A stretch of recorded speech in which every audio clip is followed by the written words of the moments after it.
For those of you that don't know me, I am Julia, Zach's sister and the marketing and development coordinator for Zach Against Cancer. It is an honor and a privilege to be standing before you today. But I'm not going to lie, when I was first asked to do this, my immediate reaction was no. I'm a very private person and am not one to often open up, so this is not easy for me. After sitting down and thinking about it, I thought to myself, what would Zach do?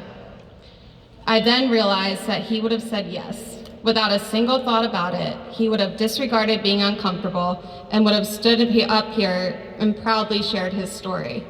So who am I not to do that? I was 8 years old when Zach was first diagnosed with cancer. This is a day I will never forget. I'll never forget coming home from elementary school and my parents sitting me down and telling me what was going on in the simplest words that they could use, words that a fourth grader could understand. Cancer. What a big word cancer is. I was in fourth grade. I didn't understand. I knew that my brother was suffering from headaches, but what I didn't understand was the severity of it, that he had brain cancer. I went on my day-to-day life as an elementary schooler with little care in the world, but in the back of my mind, I would often wonder to myself, when is my brother coming home? My parents spent a lot of time with Zach. I would leave school and go to friends and my family friends' houses where I would spend the night and they would take me to school the next day. But more often than not, either my mom or my dad would be with me, but rarely both. My mom would often take me out to get my nails or my hair done, and my dad would make sure I had as much fun as I could while going through this difficult time.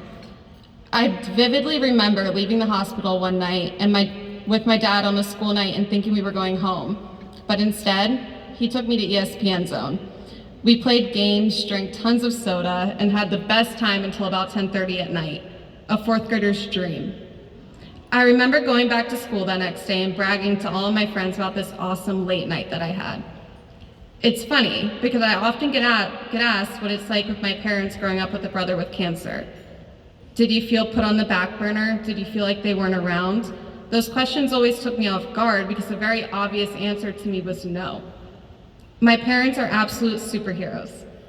Without them, I wouldn't be standing here today. They cared for me and loved me more than one could ever imagine.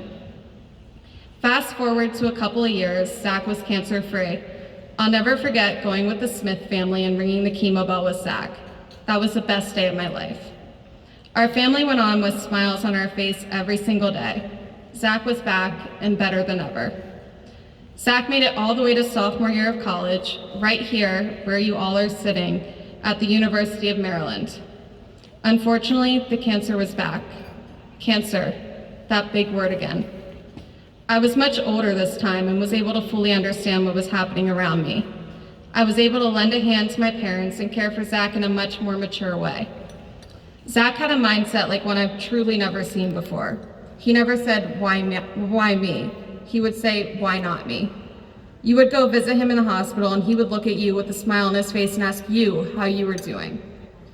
The first time I ever stayed by myself with Zach in the hospital was a day I'll always look back at. This is a day that I realized that my brother is hands down the best person that I know. I was nervous staying with him, questions running through my head like, what do I do? What do I say? And mainly, what if he throws up? For those of you that know me, know that I cannot handle throw up.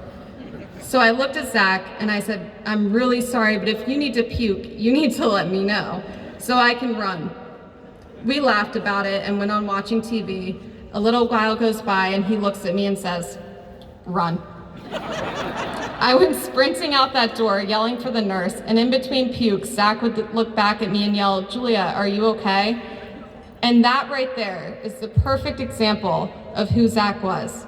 He was going through the toughest time of his life, but he wanted to make sure that his little sister was okay.